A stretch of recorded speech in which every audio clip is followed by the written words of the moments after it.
após a ex-presidente Dilma atacar o presidente Jair Bolsonaro, qualificando-o como um sociopata, e Rodrigo Maia, presidente da Câmara dos Deputados, endossar o ataque e afirmar que o presidente não tem dimensão humana, o general Eliezer Girão, deputados e vereadores retrucaram e defenderam o chefe de Estado.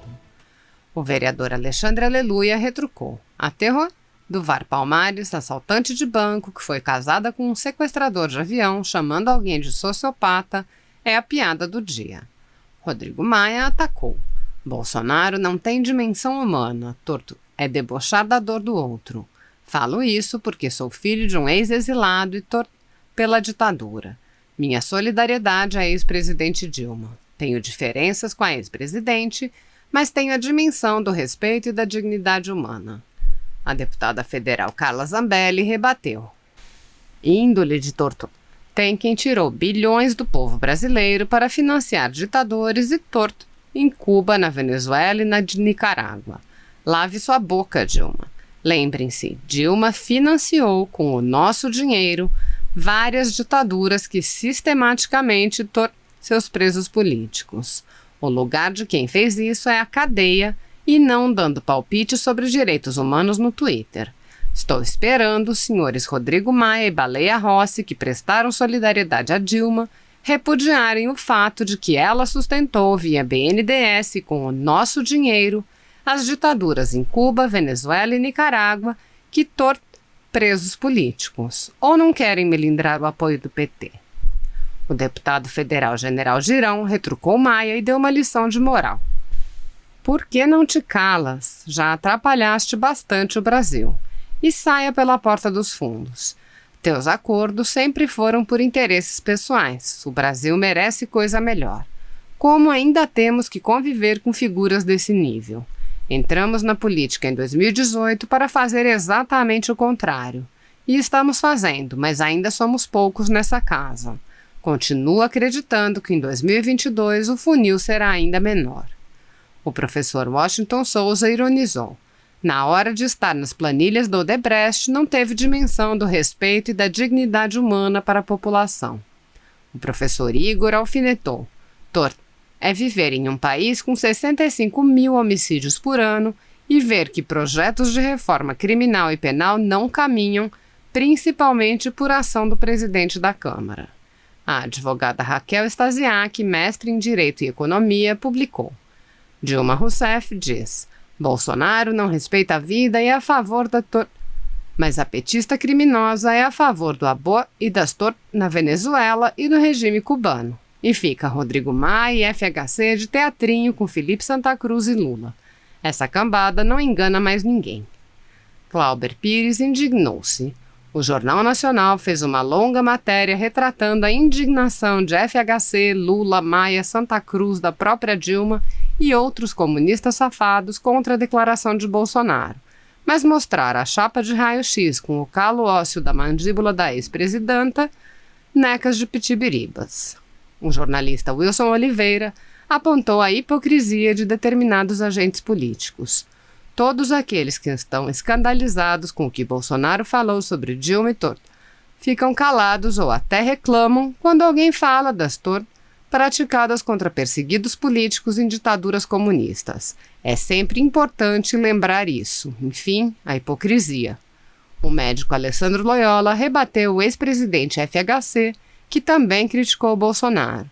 Certo, aguardando agora a publicação de seu ensaio condenando veementemente o massacre de 45 milhões de chineses entre 58 e 62, no grande salto para a frente do comunista Mao Tse-tung.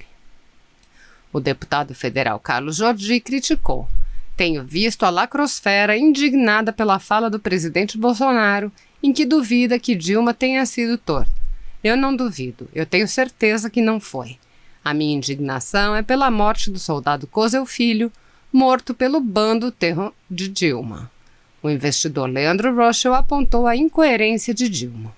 Se a Dilma realmente estivesse preocupada com torto, não teria apoiado e financiado com o nosso dinheiro regimes totalitários que praticam a tortura contra dissidentes políticos hoje, como Cuba e Venezuela, regimes que ela segue apoiando. Muito obrigado, presidente. Muito obrigado, senadora Mara Gabrilli, pelas perguntas.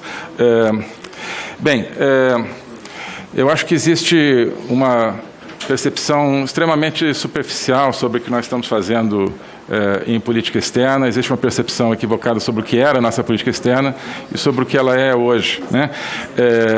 E eu acho que é preciso ir além desses clichês de que o Brasil era um país que promovia a paz e hoje não promove a paz. Isso absolutamente não é verdade quando a gente examina os fatos, né?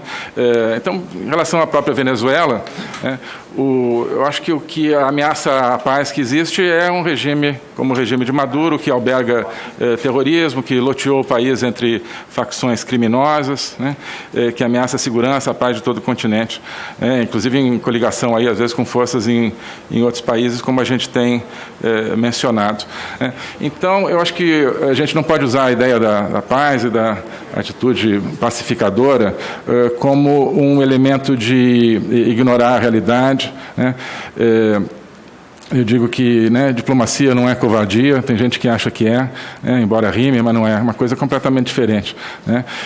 Nós temos que trabalhar com coragem, às vezes a gente se choca com interesses muito claros, como no caso da Venezuela e na América do Sul, onde há interesses políticos, econômicos por trás dessa coligação da ditadura Maduro com outros regimes políticos, com outras correntes políticas, com narcotráfico, com crime organizado. Essa é a verdadeira ameaça à paz, né? Então, nós estamos trabalhando com a realidade concreta, não com a realidade idealizada, teórica. O mundo não é um idílio, onde você chega, vamos ter um diálogo, que bom, vamos promover a paz, que maravilha. Isso não é assim que o mundo funciona, né? Seria bom que fosse. Então, nós estamos trabalhando pela paz agora concretamente, e não simplesmente com retórica, como era o caso antes, e tentando identificar quais são as ameaças reais à paz, né? Então,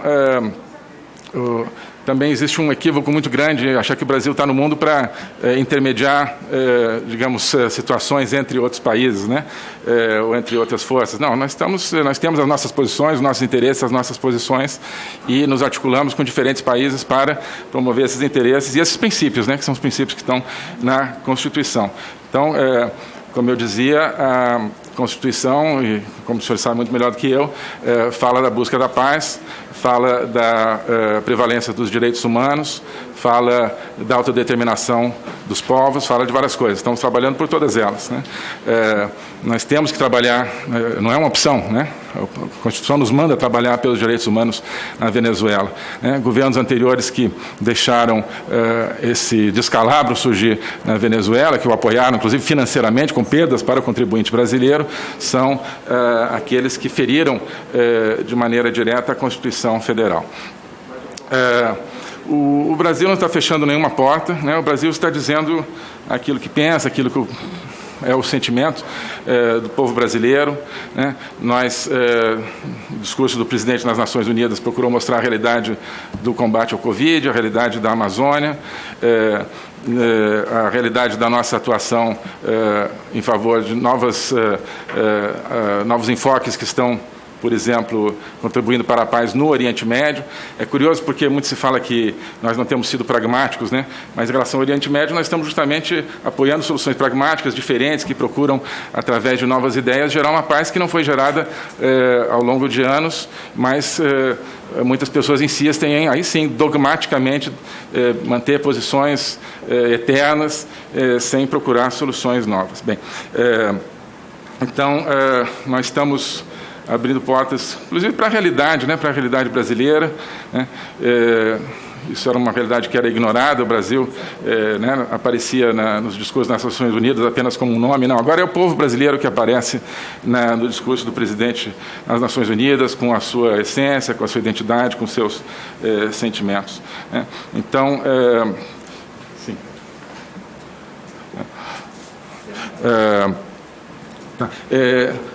Só rapidamente a questão de não é fato que a proximidade do Brasil seja com Trump e não com os Estados Unidos. Isso é uma interpretação do direito da senhora, mas é o contrário. Tudo que nós estamos fazendo com os Estados Unidos, tenho certeza que é de interesse permanente para os dois países, e um governo democrata provavelmente manteria 15 segundos.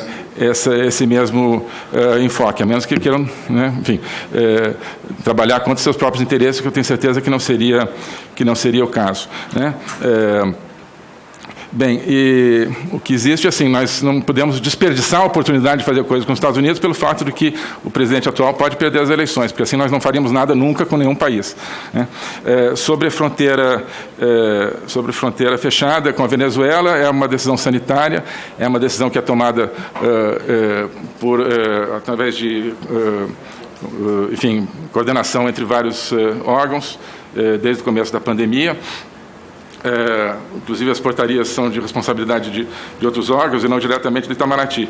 Então, eu não queria aqui comentar diretamente a portaria que a senhora mencionou, né, porque não foi diretamente da nossa responsabilidade, mas vou pesquisar mais a respeito para lhe mencionar essa portaria. Agora, o fato de que nós não estamos demonstrando solidariedade pelo povo venezuelano, no caso específico, me parece completamente equivocada, né? Estive lá já pela segunda vez, tive a oportunidade de visitar Roraima, estive na Operação Acolhida, que é uma demonstração claríssima de solidariedade. Então, o fato de que tivemos que fechar a fronteira durante a pandemia, né, acho que não anula tudo que nós estamos fazendo por esses mais de 200 mil venezuelanos, com o sacrifício, inclusive, do contribuinte brasileiro, né, com apoio de organismos internacionais, internalizando as pessoas, né. Eu acho que dizer que o fato da fronteira estar fechada por razões sanitárias é ignorar completamente de quem nunca viu realmente a realidade dos venezuelanos que chegam lá e o carinho e a atenção com que eles são tratados pelo governo brasileiro. Eu acho que assim é um sofisma realmente total e não corresponde de forma nenhuma à realidade. Senadora Mara vai querer fazer mais alguma consideração? Tá, sim. Sim. Queria relembrar